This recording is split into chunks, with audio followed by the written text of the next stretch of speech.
Ya, bismillahirrahmanirrahim. Di sini saya akan menjelaskan tentang pengertian na'at dan man'ut. Na'at dan man'ut adalah isim beserta sifatnya. Telah dijelaskan pada pertemuan-pertemuan sebelumnya bahwasannya kata-kata sifat di dalam bahasa Arab termasuk sebuah isim. Secara umum, na'at atau dalam bahasa Indonesianya kata sifat, kaidahnya itu mengikuti man'utnya. Dan man'ut itu adalah isim atau kata benda yang disifati oleh na'at tersebut.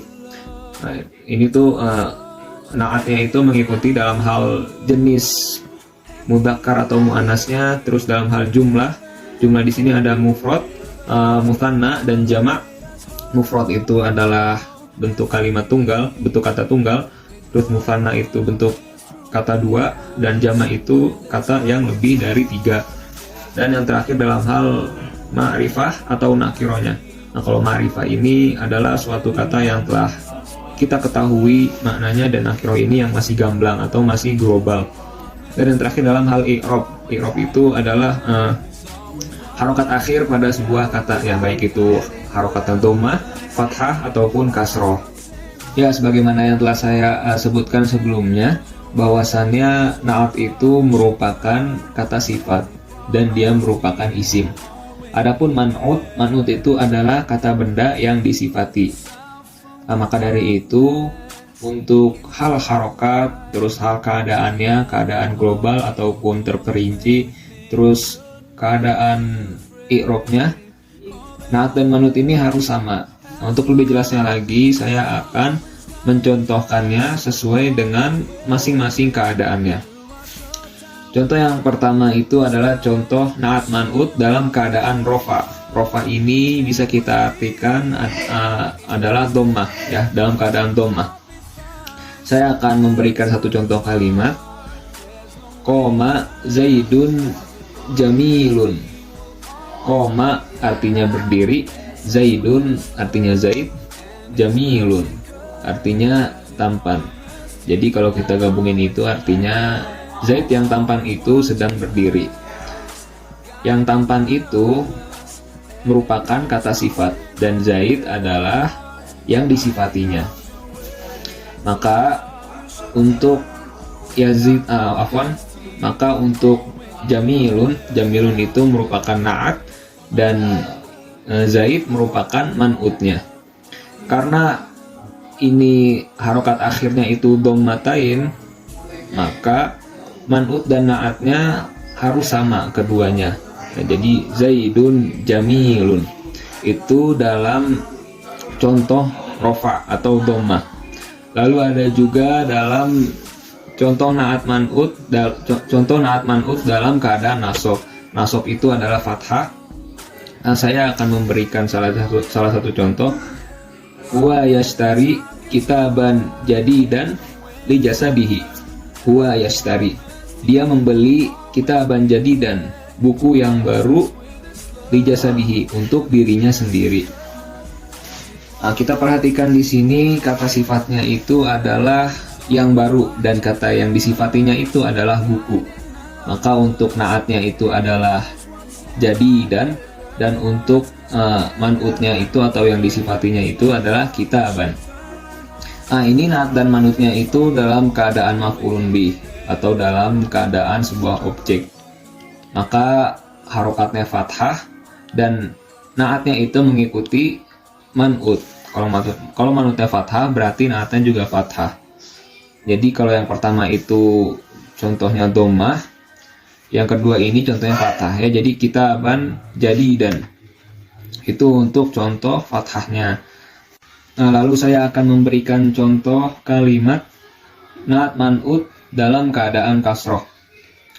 Dalam keadaan kasroh ini saya akan memberikan salah satu contoh. Sahliyatun ala nafidatin kabirotin.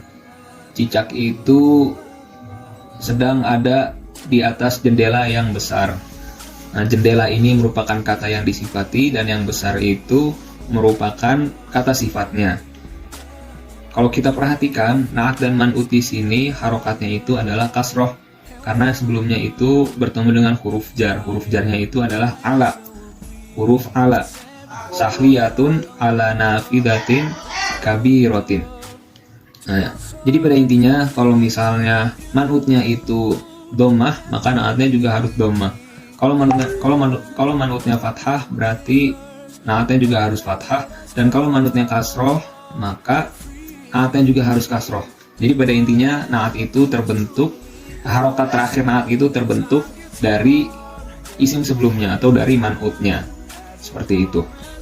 Lalu saya akan menjelaskan contoh naat man'ut dalam keadaan ma'rifah. Ma'rifah itu kalau kita artikan dalam bahasa Indonesia adalah kalimat yang sudah kita ketahui objeknya, yang sudah terperinci. Saya akan memberikan satu contoh. Katabat thalibul kusulu. Artinya seorang murid yang malas itu telah menulis sesuatu. Nah, ini kan muridnya udah ketahuan ya, jadi muridnya itu si itu gitu pokoknya. Jadi kata batolibul kusulu. Nah, coba kita perhatikan ke kalimat at-talibul kusulu. Pada kalimat at-talibul kusulu, at-talibnya sebagai man'ut dan al-kusulunya sebagai na'at. Di kata at-talibul, di kata man'utnya itu diawali dengan huruf alif lam, maka otomatis naatnya juga mengikuti apa yang ada pada man'ut. Jadi ditambahin alif lam di belakangnya. At-talibul kusulu. Nah, ini untuk contoh dari ma'rifat, contoh naat man'ut dalam keadaan ma'rifat.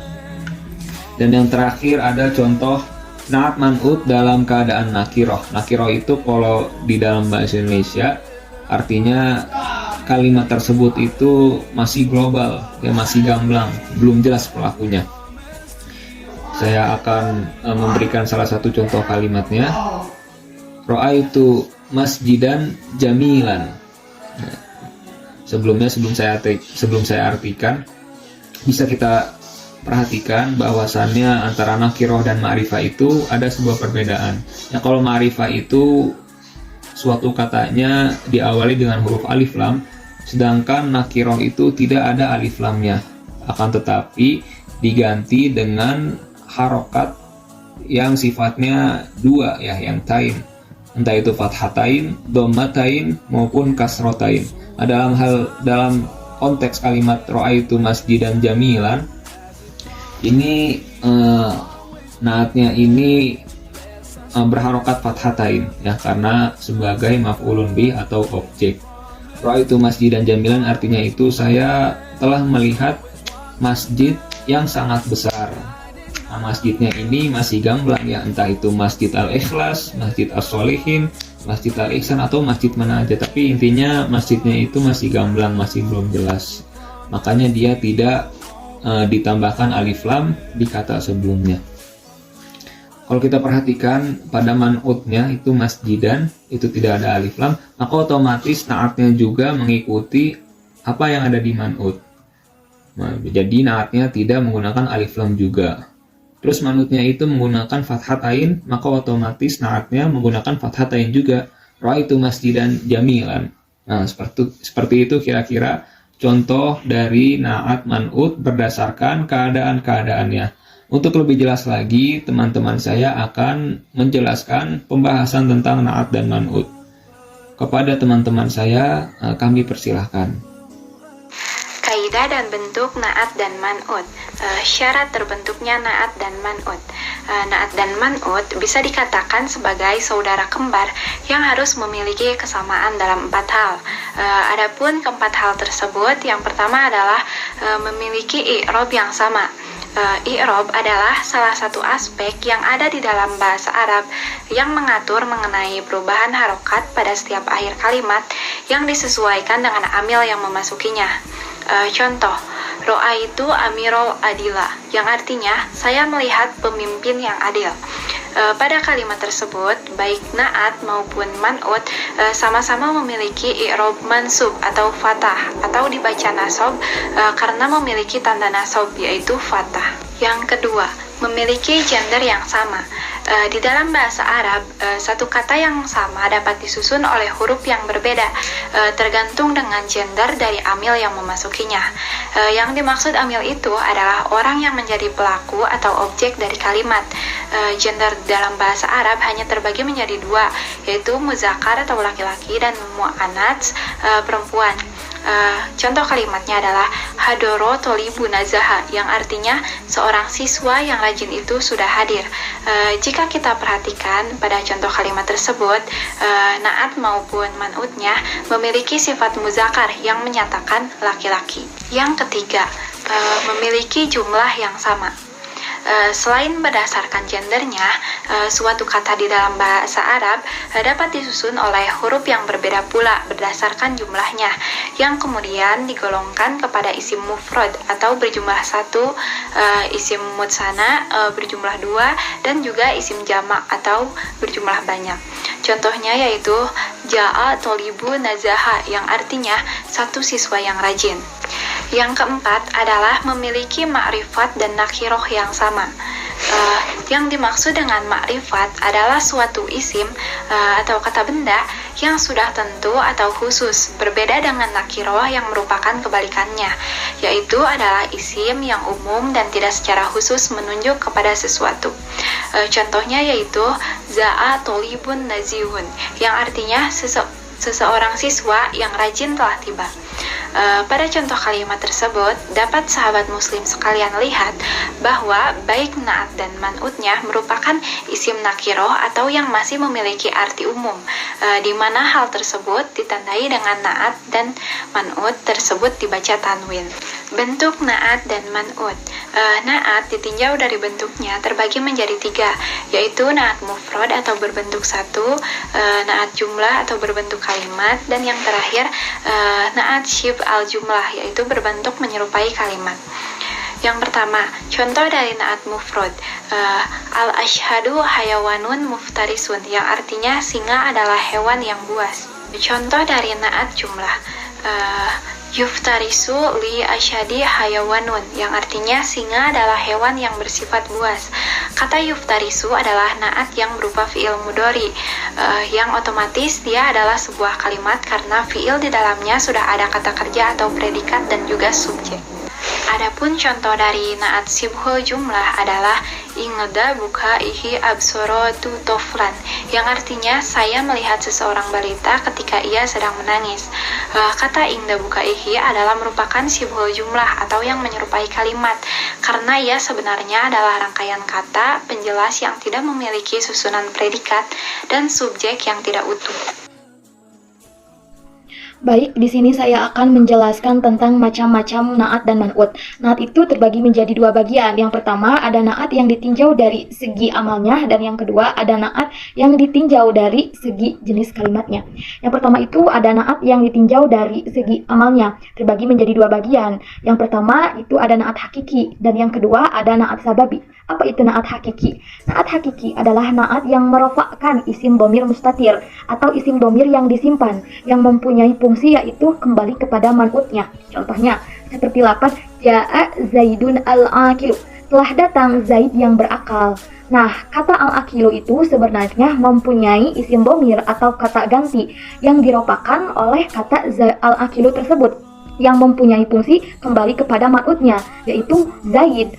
Kata ganti yang sesuai yaitu adalah huwa, yang artinya menunjukkan dia itu adalah seorang laki-laki. Nah, bisa juga dikatakan naat hakiki adalah naat yang langsung menjelaskan man'utnya. Nah, cara mengetahui naat hakiki adalah dengan menentukan satu persatu dari 4 poin berikut. Yang pertama yaitu dalam segi i'rabnya, yang kedua dalam segi ma'rifat nakirahnya, yang ketiga dalam segi muzakkar muannasnya, dan yang keempat itu dalam segi mufrad tasniyah dan jamak. Yang kedua itu ada naat sababi. Naat sababi adalah naat yang merofakkan isim dhohir setelahnya, yang dimana isim dhohir itu mempunyai isim dhamir yang fungsinya untuk kembali kepada subjeknya atau man'utnya. Atau naat sababi juga bisa disebut adalah naat yang mensifati objek dengan kata yang berkaitan dengan objek tersebut. Contohnya seperti lafaz Ja'a Zaidun al-aqilatu ummuhu, yang artinya telah datang Zaid yang berakal ibunya. Nah, lafaz al-aqilatu posisinya adalah sebagai na'at. Na'atnya na'at sababi. Mengapa na'at sababi? Karena merofakkan isim zahir setelahnya, yaitu ummuhu, yang mempunyai dhamir untuk kembali kepada man'utnya, yaitu Zaidun. Na'at sababi bisa diketahui dengan menentukan 2 poin berikut. Yang pertama itu ada dalam segi i'rabnya, yang kedua dalam segi ma'rifat nakirahnya. Segi mufrad tasniyah, jamaknya, dan mudzakkar muannasnya tidak disebutkan karena na'at sababi menyesuaikan isim dhahir yang merupakan setelahnya. Baik, selanjutnya ada na'at yang ditinjau dari segi jenis kalimatnya. Yang pertama itu ada na'at mushtaq dan yang kedua ada na'at mu'awwal bil mushtaq. Na'at mushtaq adalah na'at yang diambil dari kata yang dapat berubah-ubah atau juga disebut dengan mutasharrif. Menurut Syekh Ahmad Ibnu Abdil Bari Al-Ahdal dalam kitabnya Kawakibud Duriyah, mushtaq di sini adalah madalun ala hadisin wa sahibihi wa tadammani makna fi'lin wa hurufihi, yang artinya adalah isim yang menunjukkan hadas atau pekerjaan dan yang memiliki hadas serta mengandung makna fi'il dan huruf-hurufnya. Nah, na'at mushtaq itu berjumlah ada 4. Di antaranya yang pertama isim fa'il. Contohnya seperti Ja'a Zaidun al-aqil. Yang kedua ada isim maf'ul. Contohnya seperti Hadza Umarun madrub. Yang ketiga ada isim sifat musyabbahat atau menyerupai isim fa'il namun diambil dari fi'il lain. Contohnya seperti Ra'aitu rajulan hasanal wajh. Yang keempat itu ada isim tafdil atau isim yang mengandung makna lebih. Contohnya seperti marartu birijalin ya'lamu minka. Nah, yang kedua itu ada na'at mu'awwal bil mushtaq. Na'at mu'awwal bil mushtaq adalah na'at yang diambil atau yang terbuat dari isim-isim jamid atau ghair mutasharrif atau juga disebut tetap. Nah, lalu ditranslate-lah isim-isim jamid tersebut kepada menjadi na'at ke isim mushtaq. Karena sejatinya na'at itu terbuat dari mushtaq, maka diupayakanlah agar na'at yang berbuat dari isim jamid pun bisa sejajar dengan mushtaq dengan cara ditakwil.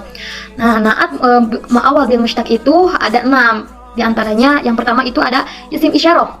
Isim isyarah atau juga disebut dengan kata tunjuk. Nah, contohnya seperti marartu bi Zaidin hada. Nah, bentuk mushtaqnya itu adalah al-hadir. Yang kedua ada isim mausul atau kata sambung. Contohnya seperti lafaz marartu bi Zaidin alladzi qoma. Nah, bentuk isim mushtaqnya itu adalah al-qaimi. Yang ketiga itu adalah isim nasab atau nisbat atau hubungan atau bangsa. Nah, yang berakhiran huruf ya. Contoh seperti lafaz marartu bi rajulin damsyaki. Bentuk mushtaqnya itu adalah ila damsyaki mansub. Nah, yang selanjutnya itu ada jumlah. Nah, tapi na'at yang terbuat dari jumlah ini mempunyai kriteria tertentu. Nah, yang pertama itu man'utnya harus terpisah dari isim nakiro. Yang kedua, jumlahnya bukan dari jumlah tolabiyah atau kata perintah. Contohnya seperti ini. Contohnya seperti lafaz wattaqu yauman tarjuna fihi illallah. Nah, bentuk mushtaqnya itu raji'ukum. Yang selanjutnya ada masdar. Nah, kriterianya harus mufrad mudzakkar atau mutlak, meski man'utnya itu bukan mufrad mudzakkar. Contohnya marartu bi rajulin adalun. Fungsi na'at. Na'at mempunyai fungsi tersendiri jika disandarkan pada kalimat-kalimat tertentu. Ada 2 fungsi, diantaranya adalah yang pertama mengkhususkan man'ut dengan syarat man'utnya harus dari isim nakiroh. Yang kedua, menjelaskan man'ut dengan syarat man'ut harus dari isim ma'rifat. Dari materi yang telah disampaikan, dapat disimpulkan bahwa yang pertama, na'at adalah isim yang mengikuti isim yang sebelumnya atau man'ut dalam harofa nasab dan jarnya serta ma'rifat dan nakirohnya. Man'ut artinya kata-kata benda yang disifati. Yang kedua, na'at dan man'ut bisa dikatakan sebagai saudara kembar yang harus memiliki kesamaan dalam 4 hal. Adapun 4 hal yang harus dipenuhi oleh na'at dan man'ut adalah memiliki i'rab yang sama, memiliki gender yang sama, memiliki adad atau jumlah yang sama, dan memiliki ma'rifat dan nakiroh yang sama. Yang ketiga, na'at ditinjau dari bentuknya juga terbagi menjadi 3, yaitu na'at mufrad atau berbentuk 1, jumlah atau berbentuk kalimat, dan syib al-jumlah atau berbentuk menyerupai kalimat. Yang keempat, Naat dapat dikategorikan menjadi dua bagian, ditinjau dari segi amalnya, yaitu naat hakiki dan sahabi. Jika ditinjau dari segi jenis kalimat yang posisinya menjadi naat, ada naat mushtaq dan naat muawal bil mushtaq. Yang kelima, naat mempunyai fungsi tersendiri, yaitu menjelaskan dan menghususkan man'ut.